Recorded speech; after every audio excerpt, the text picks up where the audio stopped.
I think it's just an outlet for women to just express themselves, to be free, to actually channel all their energies into this sport and to just release it on the playing field. So it's basically a stress reliever for women like myself. Yeah. I think the minute I stepped on a practice field for rugby, the calling happened. An 8-year plan to be on the team, and I was in it within 2 years. Don't wait until you are a pro to be a pro, right? Like, I like doing something, stopping and learning from it. Like, it just looked like it was a heavy hit. To give up, it's not up. That's the first time I played like professionally. I'm making rugby money. How can I make money outside of it? And there's 2 Scottish guys, and they said, "Oh, you're here for the movie." Rugby is a sport where that's often coupled with actually having a good time. He looked at me and he says, "You guys are awesome." Grow rugby, grow rugby, grow rugby, grow rugby, grow rugby. Yo, what's up, everybody? Welcome to another great episode of Grow Rugby. My name is GiftTime in Bailu, and this is the show where we speak to people about the opportunities they have found, created, or taken advantage of via rugby. Guys, we got really, truly an amazing guest today. Coming out of Trinidad and Tobago, she's one badass rugby player. She's come from a family who I would consider them to be the first family of rugby in Trinidad and Tobago, the Pantors. She's got 2 brothers who have been playing for years, one that is playing over at Life University alone, and then a dad who has been one key person all throughout Trinidad and Tobago rugby. I'm talking about Nicolette Pantor, captain, and just overall amazing person whatsoever. You guys are going to love this one. It's short. I'm not going to lie to you. We were taking a little bit of time, but you know what? It was concrete. It was really awesome to be able to talk with her and just be able to get to know more of what was happening over in Trinidad and Tobago and just getting her story and everything, because very rarely do you get to see full families of rugby, within the same generation. I guess it's maybe not that rare on this side of the ocean. Let's maybe put it like that. I'm pretty sure over in England and South Africa and all these places, we get the brother, whatever. But the point is, this one was a really good interview. I really truly enjoyed it. Of course, current news. Come on, guys. I've got to keep up with the current news because we missed last week, so I kind of feel bad about it. But I am back, so as you can see, you'll see the background clearly back in town. But got to give a big shout out to MLR, Major League Rugby. It's back and in full effect. They came out with their app, and the app is actually pretty good. It's legitimately pretty good. I'm not getting paid anything to do this. It's, we got to give it good information. It's easy to be able to catch replays and be able to catch up on games, especially whenever you analyze them, and, get the opportunity to be able to check it out. So, I would let you know, recommend the Rugby Network app until, further notice of some people creating their own. But seriously. But no, guys, it's been a really good couple weeks, being able to see these games going in full force. It feels like there's a real season in, and obviously there's a real season, but it feels like a real season now. It feels like we're in rugby, high school rugby going hard, college rugby going in, pro rugby going in. We're starting to see a little bit of elements of international rugby going in. Obviously Six Nations and all that has been happening now, but it continues to develop more and more from that point. So a lot of credit to just being able to see really high quality rugby as we start going through. And speaking of high quality rugby, man, I want you guys to make sure that you guys catch the HBCU Rugby Classic and Music Festival coming up on May 1st and 2nd. We got a lot of great teams, got some great announcements kicking off at the beginning of the month, which is literally a couple days away. So stay tuned, stay fine, stay hot, getting ready for this, all right? But it's going to be great. I'm telling you, we got some amazing teams coming in, and it's going to be about it. Of course, we're going to be streaming it out live. You know, this is how we do. We're trying to put people on the map. We're trying to make sure that we are recognizing the HBCUs, the predominantly black and brown teams, and continuing to be able to use them to be able to tap into the culture, continue to bring the culture into the community, continue to help the community build up, and then we set our identity and just be able to be a better sport more and more, because this is the year, the era, post-pandemic is cultural inclusiveness. You like that? That was getting real preachy there, right? But yeah, guys, no, keep your eye out. We got some great news coming up about the HBCU Rugby Classic and Music Festival, so you really want to be a part of that coming up. But I'm not going to hold you guys off for too much longer. I just want to do one quick reminder before we head into this amazing conversation that we had. Please, if you got any friends and family, please share this show with them. If you feel like you're getting information, you're learning more, and you're continuing to be able to find out about people. One of my friends told me a great thing when she said, listening to the podcast, she gets to learn more about friends, her friends in rugby that she didn't even know, more information about them. So I love that. I'm learning everything a little along the way. But please share this with your friends and family. And if you don't mind, please leave a review. If you have Apple Podcasts, a review, a few stars, a little message. I promise you, I will even read it off the top for you guys. So it will help make it easier to be able to find the podcasts. And of course, I'm always appreciate that you guys are listening to it. I'm serious. Like, it feels amazing knowing that there's people who are just listening and enjoying these conversations, because I genuinely love them, you know? And then, of course, please, if you guys can, subscribe over to youtube.com/GiftTime Rugby Network. Of course, I keep talking about we're going to put more information and content up there, and I still stand by that promise. But these things, we taking time. We getting it together. But I promise, on top of the podcast, you guys have plenty to be able to work with over there, from old game footage to great articles, video articles, some skits, and all the good stuff. We got some reviews coming up soon, and I'm telling you, you guys are going to love it. Jump right into it. Take advantage of it. Get the full feel of everything going on there. So please subscribe over to youtube.com/GiftTime Rugby Network. I appreciate it, and it'll mean a lot, and, it helps us because it lets us know that we can get to the point where we can also provide even more and better content and continue to evolve so that you guys evolve with us. I want to be able to do better for you, and we all in this circle as we making this rugby sport that much more proficient over here and around the world. So, guys, with that being said, I'm not going to hold you back any longer. I introduce you to the Nicolette Pantor. Check it out. Grow rugby, grow rugby, grow rugby, grow rugby, grow rugby. What's up, everybody? Welcome to another great episode of Grow Rugby. My name is GiftTime Bailu, and I got a very important person, one of the VIPs. I'm going to call her part of the family of rugby, one of the few families of rugby in the Caribbean, and I'm going to just give it to the Americas altogether. Nicolette Pantor of Trinidad and Tobago.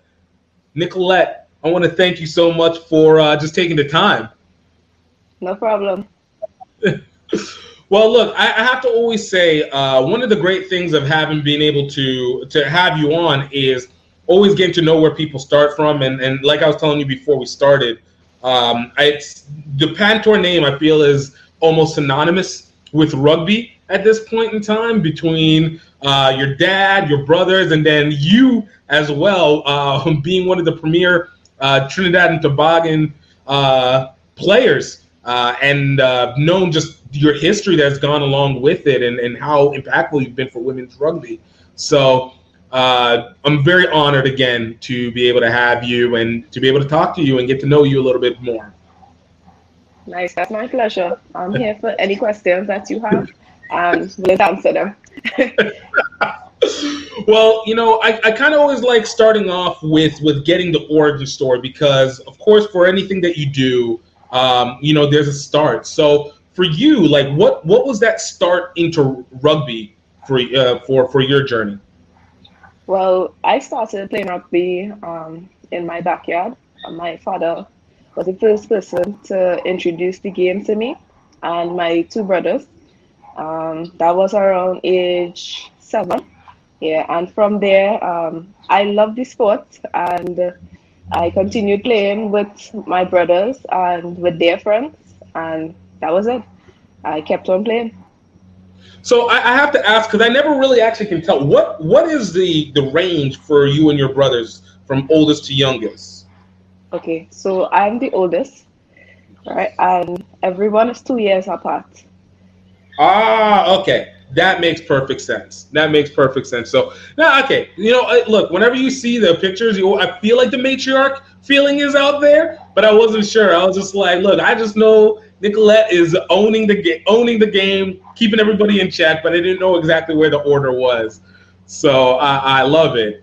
So I always find it interesting because, you know, as we're developing in this sport, it's always kind of weird to see how it's kind of progressed from country to country. For you, like, obviously as you got introduced early in life, like how has the rugby in Trinidad progressed over the time that you've been playing for you? Well, when I was introduced to the sport, there was a lot of opportunities, especially for females in the game. At that time, there were only the women's team playing. There weren't any under 19s, under 16s playing any female rugby. So any women that were involved in rugby would have to play with the males. So since then to now, there has been a lot of development that women can actually start at a younger age, and they would have teams to play for, like the under 19 level, and they could actually go on to the national team now.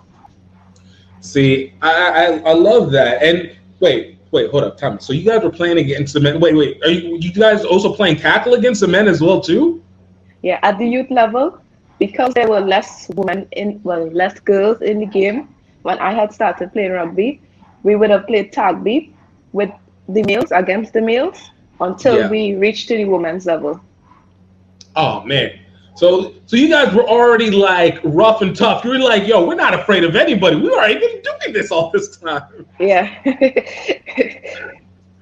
Oh, so I love that. So by the time that you guys started getting into the national team level, now for you, was that a moment where was the national team created first, or did you guys kind of see individual clubs on the island develop initially?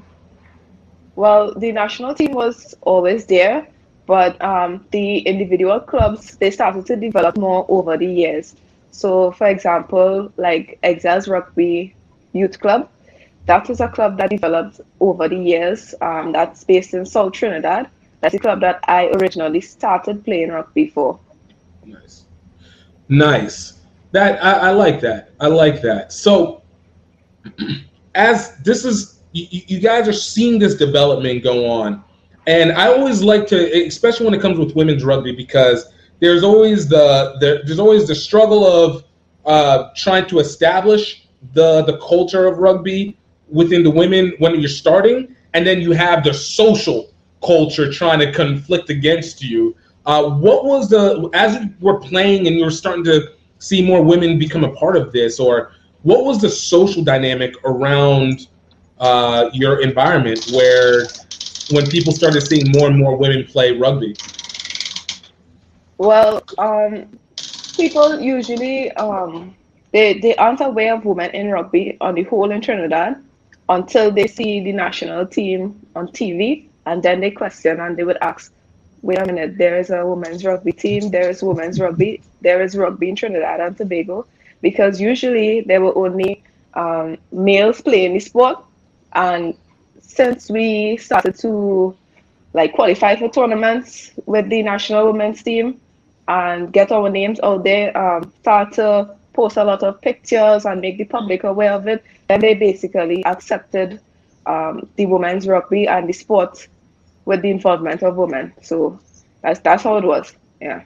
So it was more naturally accepted. It was just like, okay, we just needed to be aware of it. Yeah.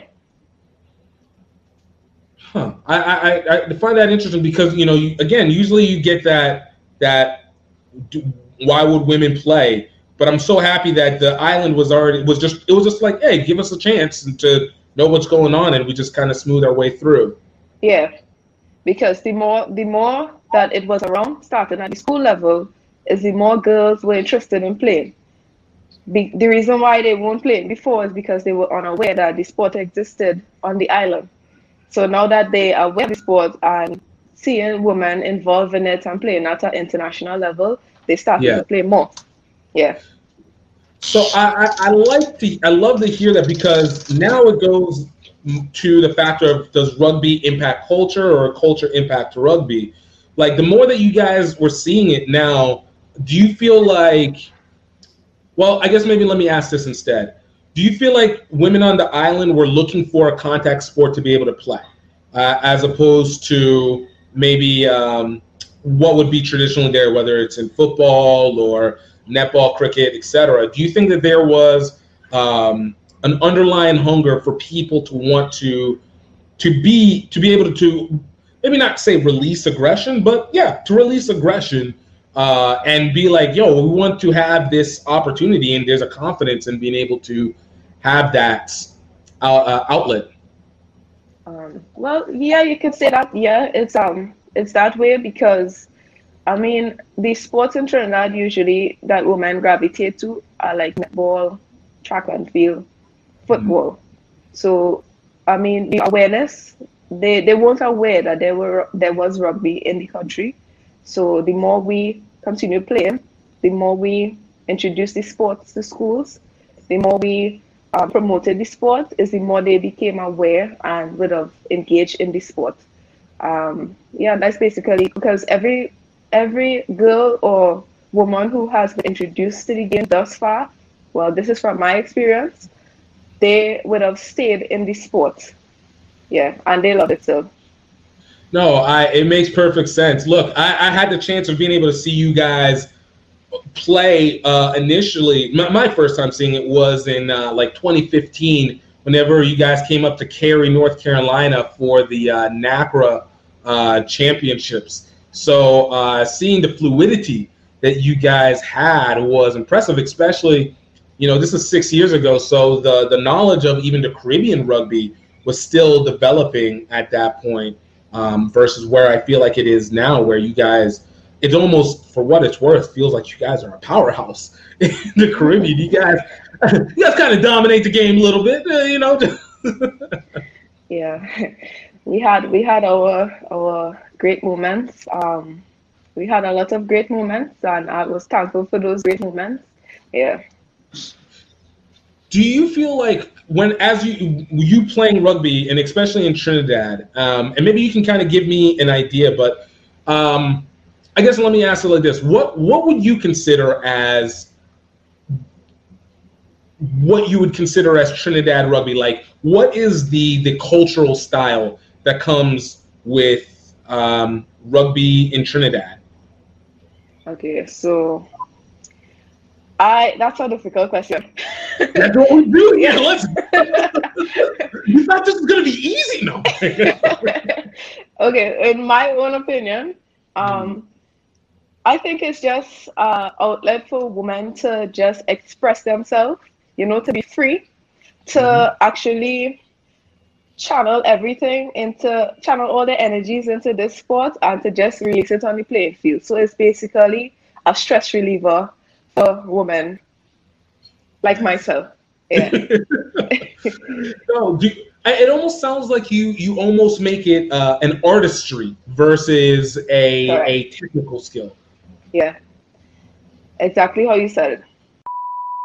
Hey guys, I just want to take a quick moment to talk to you about the Rugby Outlet Mall.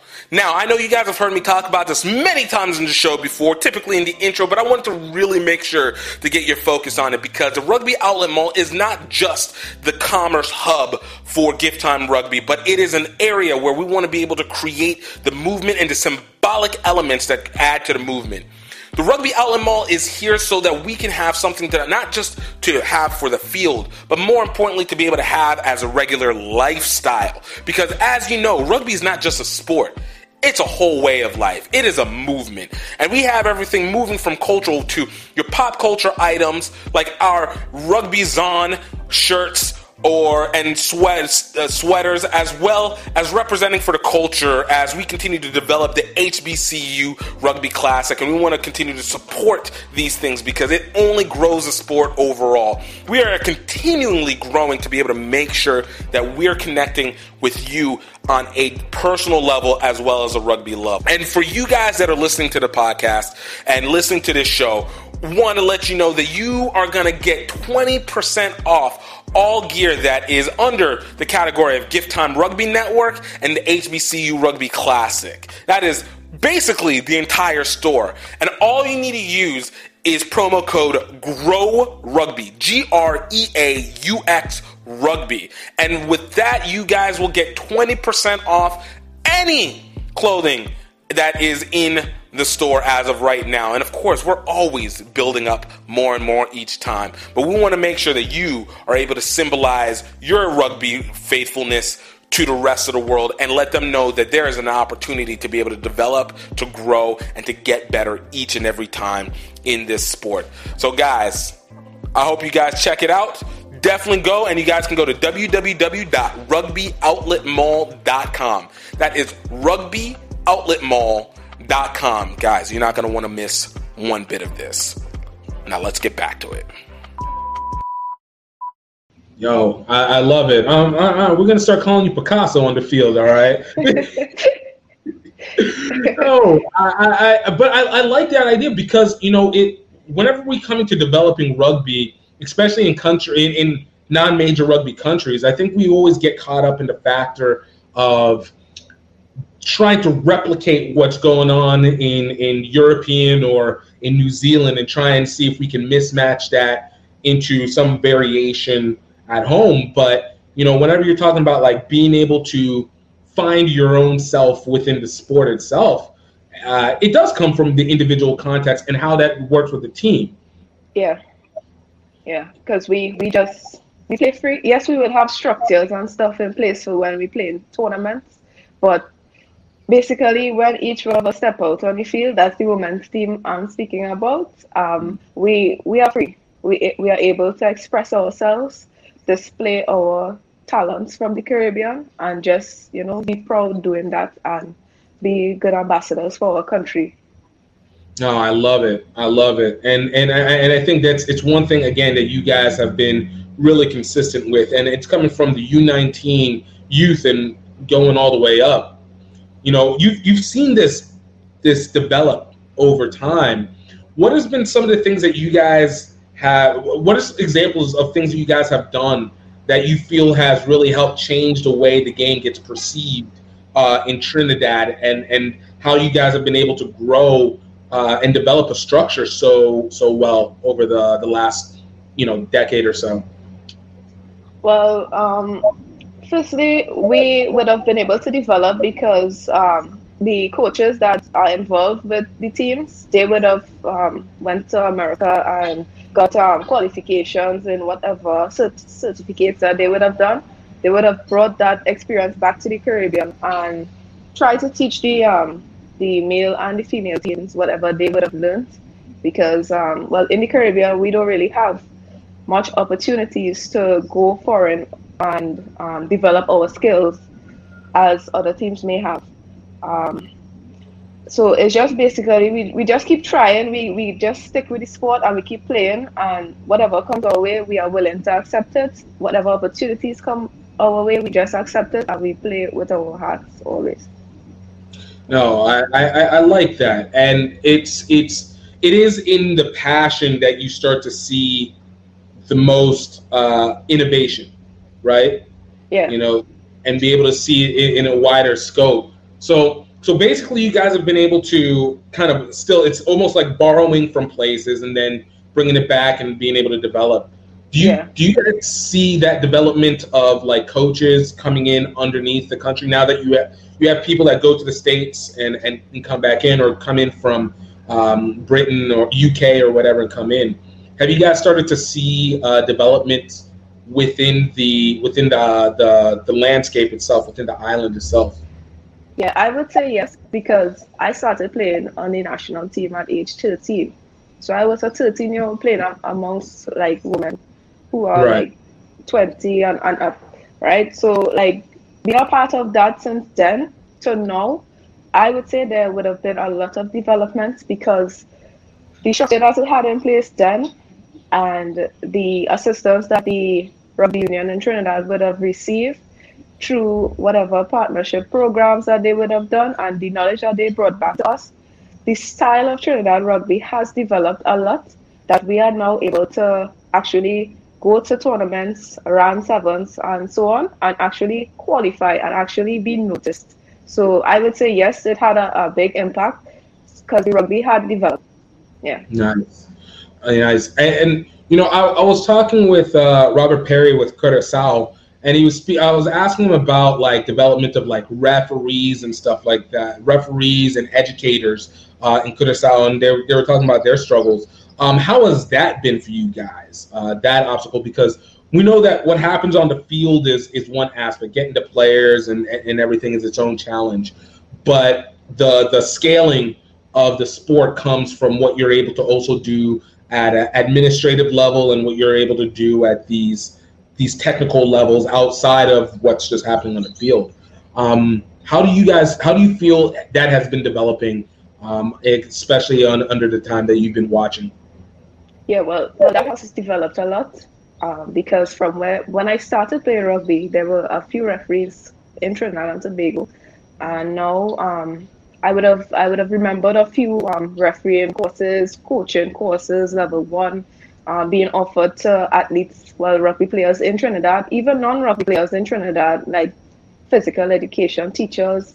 They would have been afforded the opportunity through the union and through RAN, or the governing body of rugby, to actually learn to coach the game, also to referee, and they would have received certifications. So it has developed a lot, that there are a lot more touch judges, there are a lot more referees in Trinidad, and there are a lot more coaches who can teach at the school level as well. So development is happening, which I am thankful for, and the growth of the sport is also happening because of that development.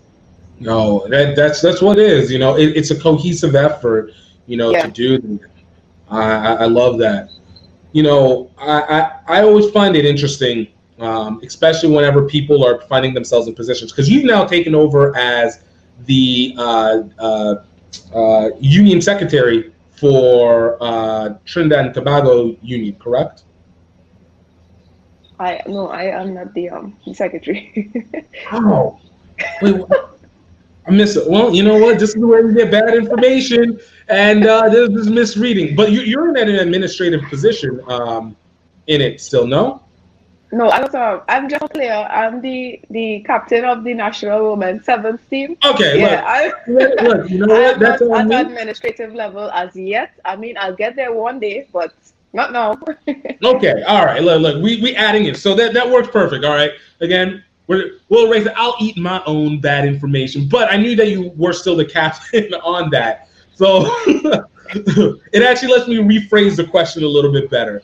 You being as a leader on this, and now being able to start setting up this next generation of rugby players, for you, what is it, the challenges that you, what are maybe the goals that you put on yourself to make sure that you're also helping to bring these young women along and to be able to make sure that there is steady energy to keep bringing it forward? Well, basically, I started at a youth level, so any youth that comes onto the team, we always are welcoming towards them, because one of the number one things that Trinidad women's team is known for is the love that we give to the younger players, so that when they come to train with us, we want to keep them in the sport, develop them, and make them reach their full potential. So whatever they learn from us, or whatever the coaches impart to us, whatever they don't understand, we make sure that we share the knowledge. We make sure everybody's on the same page. So it's basically a love. Yeah. Yo, I want to talk to you guys about the HBCU Rugby Classic and Music Festival. Yo, this is the best event that is coming out in terms of cultural rugby. It is a representative of the historically black colleges and universities, but not just simply to represent for them, but to be able to continue to promote the development of rugby in all communities. And we want you guys to know that we are coming back for May 1st and 2nd, 2021. Do not want to miss this one. I know there's a chance that you guys might not be able to come into the stadium, but please be sure to get ready to watch it. We have a great set of teams coming up, great invitations from youth rugby all the way up to senior level rugby. So we are not just going to make it so that you only look for or understand one part, but this is for the whole shebang. This is something that is growing that will only make us better. So definitely check out more information at www.hbcurugbyclassic.com or find us on social media at HBCU Rugby on Twitter and HBCU Rugby Classic on Facebook and Instagram. Guys, I know you're going to love this. No, and it goes back to trying to build that community feeling because, one thing we always say within rugby is a camaraderie, but I think what's even more accurate is like the global network that makes up rugby itself. Yeah, and I'd add to that is, you see, once these girls come onto the team in Trinidad, we do not get paid to play rugby.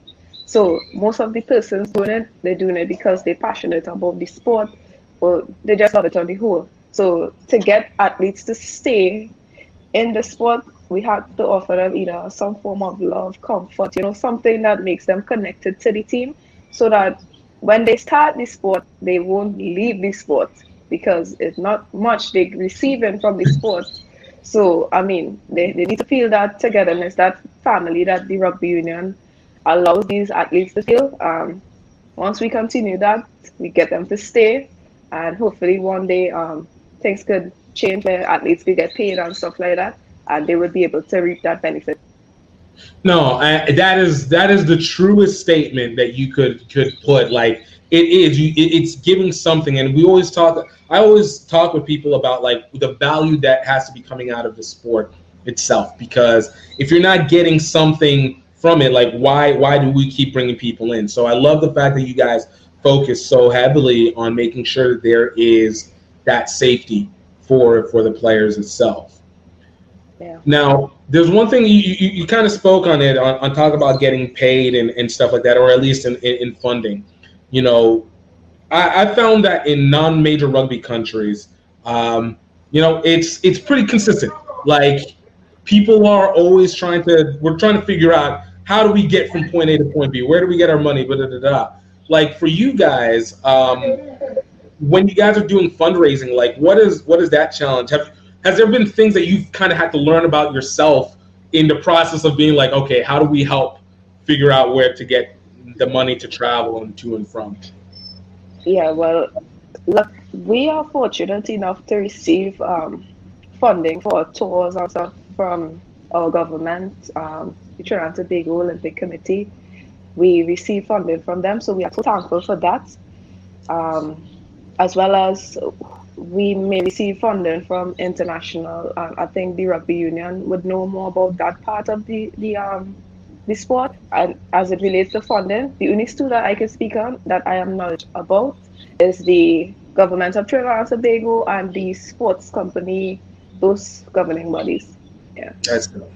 That's dope. And then again, that makes sense. There's one thing I wanted to ask you, and obviously, maybe it's not obvious, but what, I don't know if people know it or not, but you're also an officer, which makes you even more of a badass than I think is ever appreciated. You're awesome. So I wonder, does working at doing rugby impact the way that you also do your life? Because you're doing two jobs that require you to think on the fly, to be always ready, and to work with the people around you. You know, everybody has a job to do. Do you find yourself just kind of connecting the two, and how you make your decisions on the field impacts even how you do in the streets and doing for work? Yeah, one thing that I could say is discipline. Discipline that I have in rugby, that has made me disciplined in work as well. Also, being a team player, being involved in rugby and being an officer, the police service is a lot of persons. So I was able to learn how to be a team player at a very young age, and I was able to take that skill and transfer it into my work life, because you're working with more than one person, just like you would be on a team with people, different personalities and all of that. And you see, discipline and teamwork, those are two things that I could use in my everyday life, in my work life, and which has helped me as well. And also confidence, because you have to be confident, disciplined, and tough, dealing with stuff in Trinidad and Tobago. No, it is true. Like that focus changes everything on how you can proceed, because especially whenever you're preparing, I think we go so much on the fly on things that sometimes it's missed that a lot of things can be made easier if we had just prepared a little bit more in advance. Correct. You know, do you put yourself, like, even do you have maybe a schedule on how you prepare for games versus what you do on a day-to-day? But, like, I guess before a game, is there like a ritual or a process that you go to, you know, as you get ready to get onto the field? Yeah, mentally, I like to think of myself doing plays, envisioning the team working together. So I basically think of the game. Like, I don't know how to play together properly, but I envision myself playing before I even hit the field. I think of myself playing, doing certain plays, you know, so it's like it's going through my mind before I even actually carry out the plays. Oh, so you're basically, it's like simulating it already in your head. You're just like, I feel the hits. I know where I want to go. I know how it all feels from there. Yeah. Oh no, I love that. And again, you know, it creates that, what do they call it? That muscle memory, in a sense of like knowing it. Let me ask you, whenever you, obviously this was way back when you're younger, and I'm going to bring it back a little bit, but the first time that you played tackle, like, do you remember what that feeling was like for you? Horrible.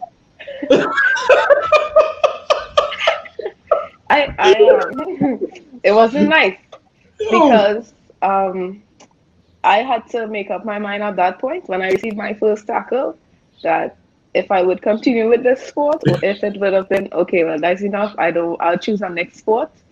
But I received my guy who was my age, and at that point I decided that, you know what, you know, I really like this sport, because I got back up and I got the ball and I began to run and I scored. So it's like, it showed me to just never give up, even though you might be getting hard tackles and stuff. It's just never give up, you know, you keep going. No, oh man, like I totally understand. I love the honesty in that, because, you know, sometimes people will be like, no, it was great, it wasn't bad. It was like, no, it sucked, but I learned. Yeah. Mm-hmm. I absolutely love that.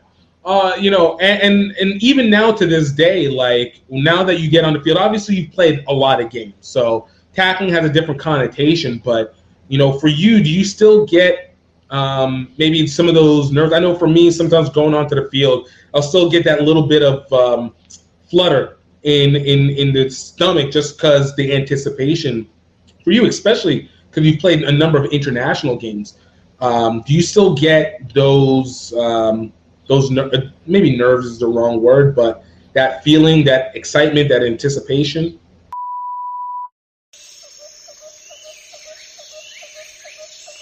Hey everybody, this is just the Break Train sending out a personal little video diary to all you people out there. where I am going to document me riding most of the way between Singapore and Tokyo for the 2019 Rugby World Cup. Number one is because as part of my business, I do Rugby Lovers Guide to Asia. Number two is I want to bring a lot of exposure to the rugby clubs and the rugby NGOs and charities. Also, on a personal level, I just want to break the funk I've kind of felt I've been into for the last 10 years. So for the next 12 months, I poured myself into the Singapore to Tokyo campaign, but it still wasn't enough. I needed help, and it came from Louisiana. We in Singapore, baby! Gift from GiftTime Rugby USA is a extroverted tour de force. Say hi to my people out there. Which makes up for my social shortcomings. This place is unbelievable. No! It's not just it's like what's he supposed to do? Morons, a bunch of morons. Guys, picture with me. Picture. Australian. G'day, mate. You can use my phone. But what unites us is a hunger for adventure. Off to KL, Kuala Lumpur. Yeah! Woo! Gift, where are we? We're in Morning, Vietnam! Mount Fuji, baby! Our love of Asian rugby culture. 1, 2, 3, center! Yeah!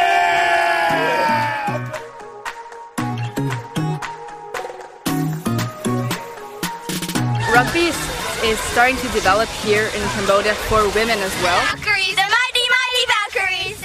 And allows us to overcome incredible obstacles. It's just got so thick. It's just so thick here. Now it's pouring down rain again. But coming to this Thai-Cambodia border has renewed all the aggression. So the whole thing's gone buggered. I got hit. What?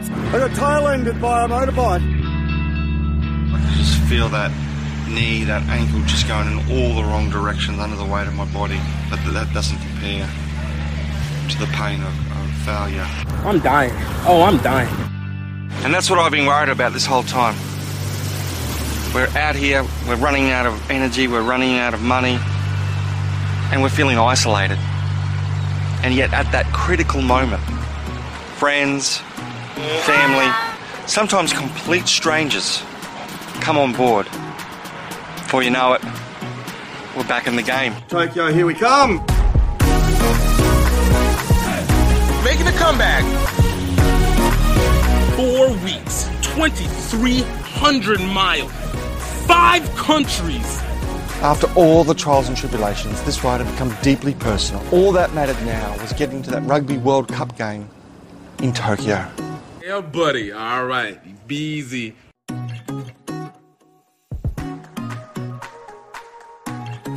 Go check out redearthfilms.vhx.tv to get your copy of Singapore to Tokyo any way we can. That's redearthfilms.vhx.tv. Yeah, I do. Actually, before every game, because I don't know. I just feel nervous always before games. But as soon as I touch the field and the whistle blows and the game starts, it leaves. But I always get nervous because I always think of what if it goes wrong, and I also think of what if it goes right, and that causes nerves, especially on me and some of my teammates as well. Yeah. Oh, I love that. Do you have, and I'm going to start to wrap it up because I don't want to take up too much of your time. I know you're busy, so I always appreciate it. But, for you, is there a moment where you, actually I'm going to ask 2 moments.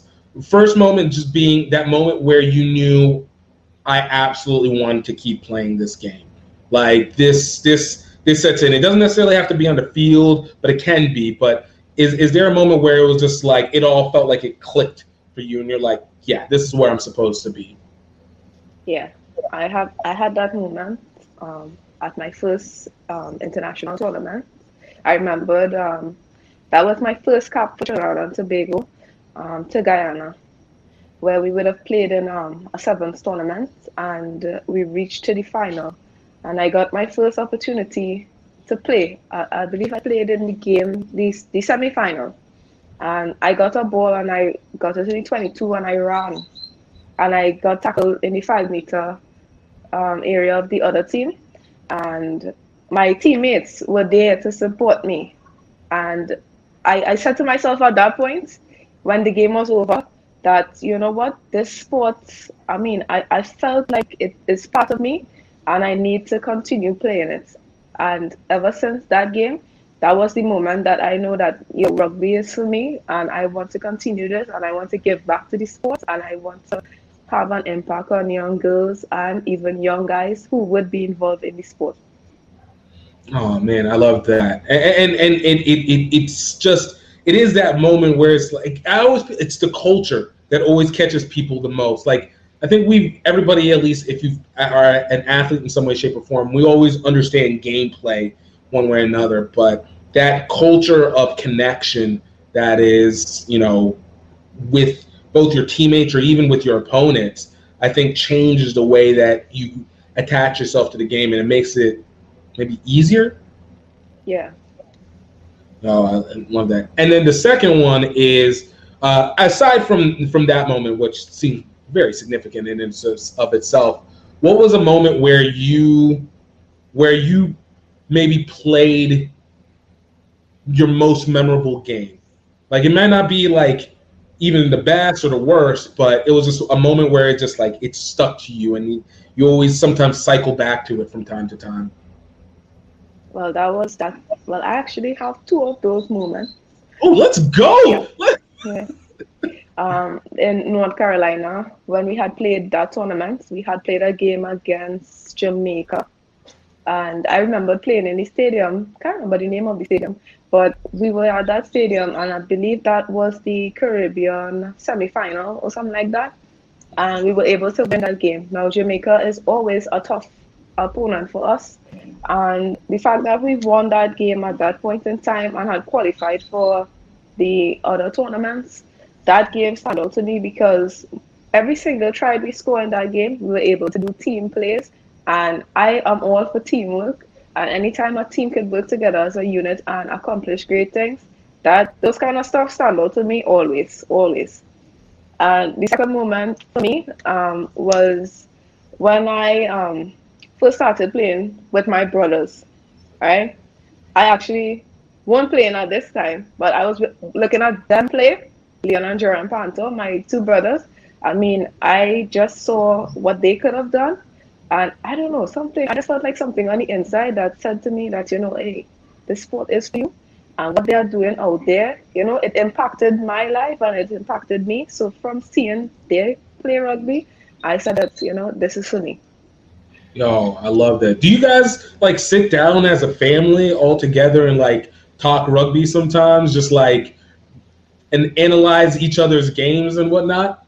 Yeah, we do. And we also look at the International Sevens, the World Rugby Sevens together.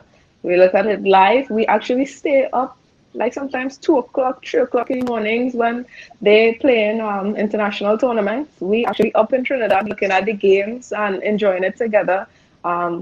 Looking at Fiji, USA, Canada, New Zealand. We look at these teams and we try to play like them.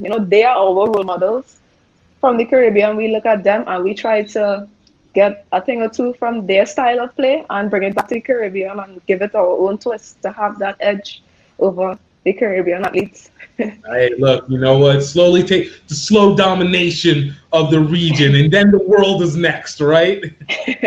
One step at a time. Let's go. Last question for you, and I'm gonna let you go on it.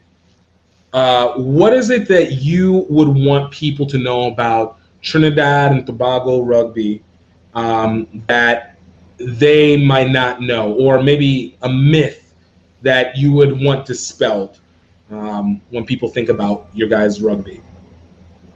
Well, one thing I would like anybody who's watching this to know about Trinidad rugby is that there is a lot of talent in Trinidad and Tobago. If you're a university coach looking for athletes, Trinidad athletes are very, very talented. You can never go wrong by choosing Trinidad athletes. Matter of fact, the entire Caribbean athletes, with the proper development, you could have a world-class player. So I just want whoever's looking at this in whatever high positions to know that, look at the Caribbean. There is a lot of talent here. Find us and you won't regret it. Yo, let's go. That's what I'm talking. I feel energized. Let's get you guys out. Yo, Nicolette, I want to thank you so much again for doing this. Thank you for your time. I loved it, and I feel like I know who you are a lot better than before. And thank you. No problem. Man, I hope you guys enjoyed that. Nicolette, thank you so much for just taking the time. I truly, truly appreciated it. Guys, thank you so much for listening. And of course, if you guys have an opportunity, please go check back on some of our guests that we've had, all of them amazing VIP guests. When I say it, I mean it, and it is not something I'm taking lightly.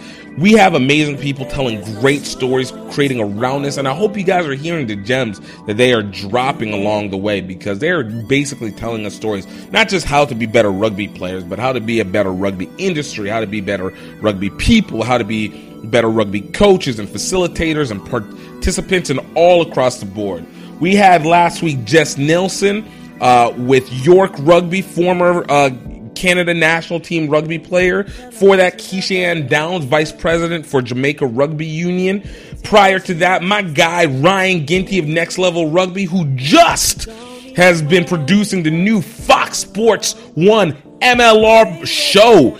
Hey, all right, he's putting shows on broadcast TV. I think technically there might be cable TV, but it's still broadcast on Fox Sports 1, or it's Fox Sports 2. I think Fox Sports 2, But out here producing, we had Sarah Alice Saul, former men's national team manager. We've had Adam Milby. We had Katie Sadlier. We got Dozon Tootsie Donway. We've had Warren Mullis and Preston Thompson. We've had Tiffany Faye, former captain for the 2017 Women's Rugby World Cup team. We've had Koma Gandhi Fishbin of the USA Rugby Board. We've had Gordon Hanlon, a coaching teacher. Kamani Davis of MAID.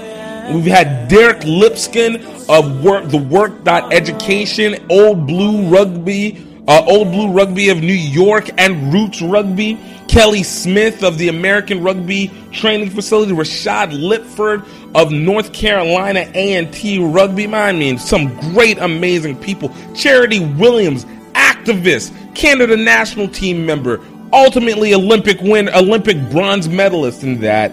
Angie Elena of Switzerland, an influencer, you guys catch her. Like, we've had amazing people. This is an eclectic group that we're continuing to grow and develop, and we thank everybody for making it worth the while to be able to keep doing this. So I hope that you guys know that I hope that you're happy, I hope that you're healthy, and I hope that you know that you are highly favored. I'll talk to you next time. Cheers.